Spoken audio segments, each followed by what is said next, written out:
and welcome to this month's edition of In the Grove.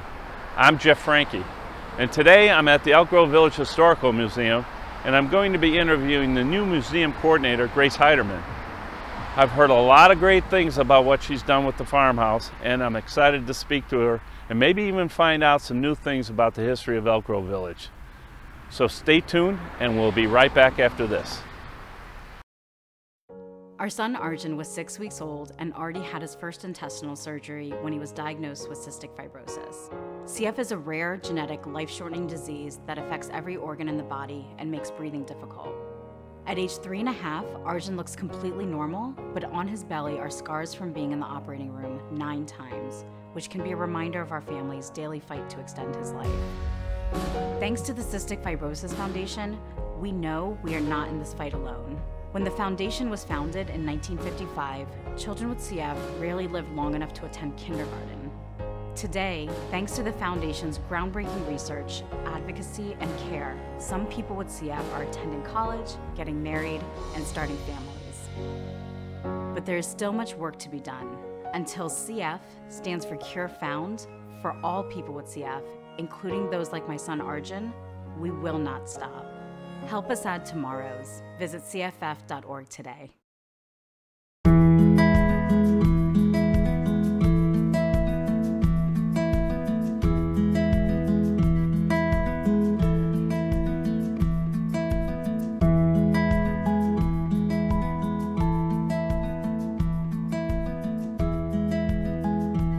Welcome back. Today I'm here with Grace Heiderman, the Elk Grove Village Historical Coordinator, and she's here today to show us around the Schutte Farmhouse Museum that's here off of Biesterfield Road in Elk Grove.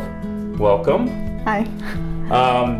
Tell me how you became a museum coordinator. So I've been the museum coordinator here since September, but before that, in January 2020, I just graduated from the University of Amsterdam with a master's degree in museum studies. Really? Okay, so you've been doing this for a little while. I noticed. Yes. I know you said you've been working on so many different historical items. What made you come here to Elk Grove? I grew up in Palatine, okay. So not too far from here. And after graduating, I was in Amsterdam and wanted to come back home, and this opportunity came up. Okay. So kind of in my backyard. A little new though. Did you make any changes here when you got here? Or I've never really been in here. It's such a great thing. I can't even believe we have this in Elk Grove. But what did you do to kind of change things around? Yeah, I came here in the middle of COVID, so it was closed for a long time. So the first thing I did was a lot of cleaning. So I kind of dusted the cobwebs, and I've reorganized most of the rooms to tell more of a story of the Schutte family that lived here. And I have cleaned the barn as well to use for programs. Well, now a lot of people have seen the farmhouse as they drive down Biesterfield, but how old is this house and where did it come from? Was it always here? So the house, we believe, was built in 1861 when Henry Schutte bought the farm, and that was on 80 acres of land on Arlington Heights and Claremont, where the funeral parlor is today. Yep, yep. So, and then it was brought to this location March 24th, 1976 for 200th anniversary of America. Yeah, 200, that's right. Wow. I do recall growing up and seeing pictures of it moving. I didn't actually see it, but it was quite a feat to move it. Probably, well, the way they had to move is probably about 4 or 5 blocks. But, yeah. Now, it's on a foundation here, correct? With a basement, but the basement wasn't always. No, the basement was added on just to add extra program space and storage, since the house, even though there's 13 children that once lived in here, it is still quite small. Wow, 13 children. Tell me about some of the stuff in this room. Is it all this, pretty much the age of the house? So a lot of the objects in this room are not from the Schutte family. We are using them to interpret their story. Okay. For example, the organ, that's from the Kosman family, and the desk secretary was actually built by Henry Schutte's father, who also was a Henry. He was a carpenter. So that is a piece of the house. So that's actually older than the house. the father built it? It's probably, yes. Okay. Or he could have built it when he was here. They came to America in 1858. Henry Schutte was here in 1851. Okay. So anytime after that. So what if I wanted to come and see the house? And I know you have many events, we'll talk about some of them, but what are the hours that the farmhouse is open for viewing? So we have our summer hours now. So we're open Tuesday from 12 to 5, Friday from 12 to 5, and Saturday from 11 to 2. Okay. And then we have extra programs running for the summer as well. I know if somebody wants to see those, they're in the Park District brochure. And on the website. On the day and the website, okay. And Facebook. And Facebook, which I'm not on, thank goodness. When they come here, do they have to have a tour, or do you just let people walk through the house? For the farmhouse, that is a guided tour. We do have the orientation center that's built to look like an old schoolhouse. Okay. That is, you can help yourself and visit the temporary exhibit on the Schutte family that's running till November 26th, and the permanent exhibit that shows how Elk Grove has grown from the township to the village to what it is today. I noticed when I walked in there, you have many maps from different periods of time. Basically how Chicago started, then people started moving out, and then actually the area of all the different farms where everybody's houses are now. That's pretty unique, but you do also have a lot of antique things that people used back in the day. I walked through the house and I saw what was a kitchen that has like a carved out wooden bowl that was probably the sink, and a tray covered in metal that was part of the sink also. Yeah. So not a lot of running water or anything back there. No, that was the well that was outside, and just no bathroom. They had the outhouse as well, and chamber pots.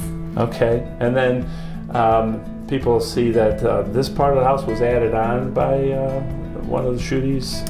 Yes. It was only like two bedrooms and just one main room. Was that correct? When it was correct. So the house, we believe, originally was the main room with 2 bedrooms, but then as the family grew, up to 14 children, maybe 13 children, additions were added on by Henry. So the parlor we're standing in right now was an addition, as well as the upstairs bedrooms. Okay. So who was the Schutte family? So Henry Schutte, the father of the family that lived in this house, he was a German immigrant, and he came in 1851 when he was only 20 years old. From Germany? From Germany. So we believe he first probably came to the Elk Grove area because his mother's uncle lived, the Garlish family. Oh, yeah, that name's been around a long time. So we believe that's his connection to Elk Grove. And then he married Maria Bierman. Their family actually owned the property across the street from the house. So there's still a little bit of a family connection within moving the house. But he married Maria Bierman. She had 12 children. And unfortunately, after the 12th child, she passed away, most likely due to childbirth. And then Henry Schutte married Maria's younger sister, Emma Bierman. So, and then she went on to have 2 other children, but then she also passed away at 23. Ooh, probably not someone that the women should be hanging with, I think. Yeah, he did not marry after Emma. He was 41 when he married Emma. Wow, and by the time he was 41, he had 13 kids? Yeah, so Emma had his 13th child, and that was her first child with him. Okay. Now, we're in this parlor. What happened in this parlor? So the parlor is special, and it also goes along with the temporary exhibit that we're having. So Maria, the first wife's youngest daughter, was actually married in this parlor. Okay. So back then, most of the weddings didn't happen in a church. It would be in the bride's house. And so they were married right here where we were standing, most likely. But excitingly, we do have her wedding dress in our collection, donated by her grandchildren. And so we actually had that newly conserved, so it's on display first time to the public. Really? Wow. So that's super exciting. So they weren't huge weddings back in the day, because this room could probably hold about 30 people up against each other. Definitely a small party. So, but they probably had big things out in outside or fields and stuff. The wedding was April 4th. Hopefully it was good weather for them so they could venture outside. Well, I don't after know the about long Elk winters. Grove. Tell me about some of the other things that are in the orientation center that people can see. So we have over 20 objects on display that were owned by the Schutte family. Personally, one of my favorites is a well wishes book that was owned by one of the daughters. So when she got engaged, she bought this little autograph book and had, maybe at an engagement party or just when people came to visit the home, she had people write her little notes. Oh, really? So it's fun because you see the multicultural upbringing they had, because half of them are in German, half of them are in English. Oh, yeah. Surprisingly, most of her siblings did write it in there, but they wrote English rather than German.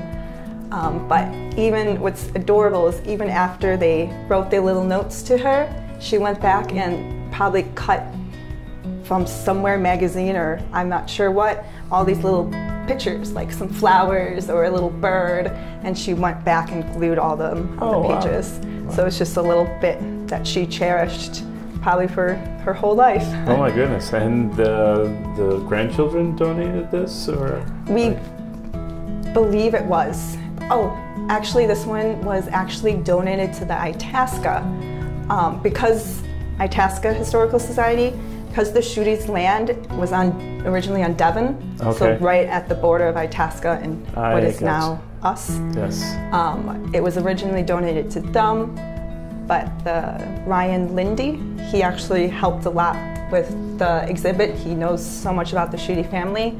I think talked to them and we were able to get it within our collection. Oh, good, good. Well, we want to take anything we can from Itasca and put it in our place, but so. They were very generous. Other items in there? I mean, when somebody walks in, now they can do it themselves, correct? They don't have to have somebody give them a tour of the center. So are there other artifacts? I know there's a lot here in the house, but there are certain ones in the center?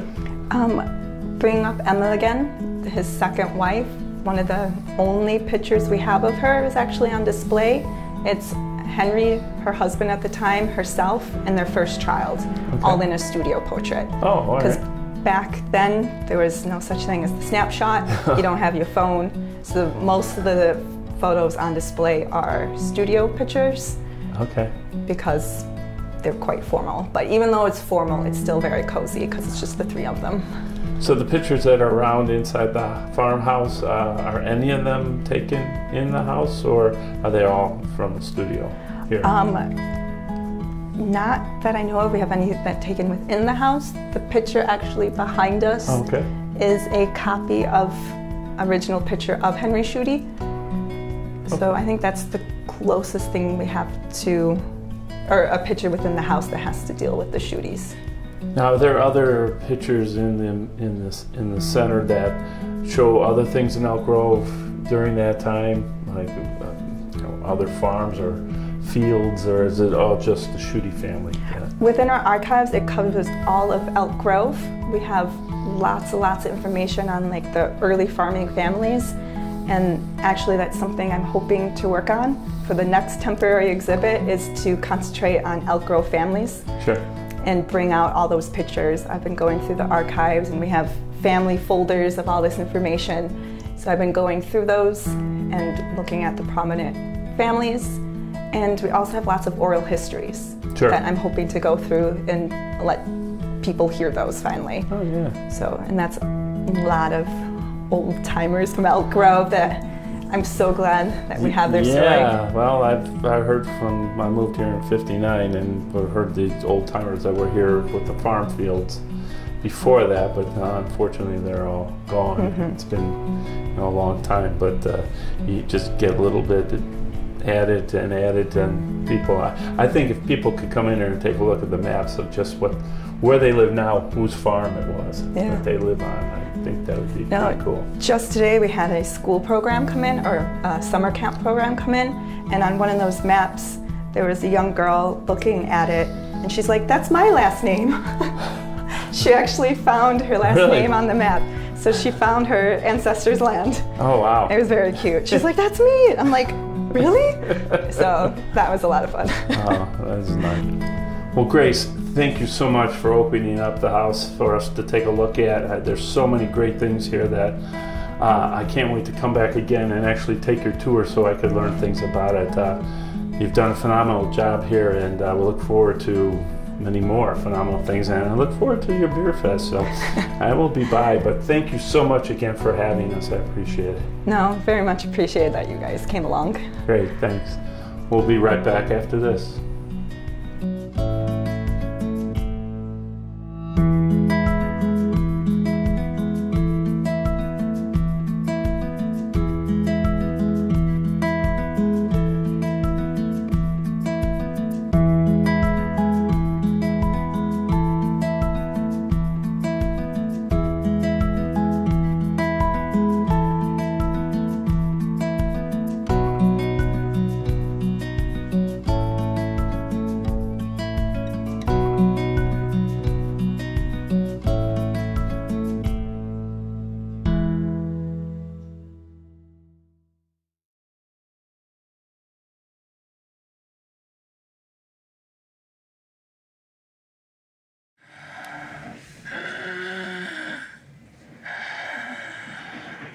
Obstructive sleep apnea may sound like snoring, but it can also sound like a car crash. Those suffering from sleep apnea are 7 times more likely to be involved in or cause a fatal car accident, 20 times more likely to suffer from high blood pressure, 8 times more likely to suffer a stroke, and 10 times more likely to suffer a heart attack in their sleep.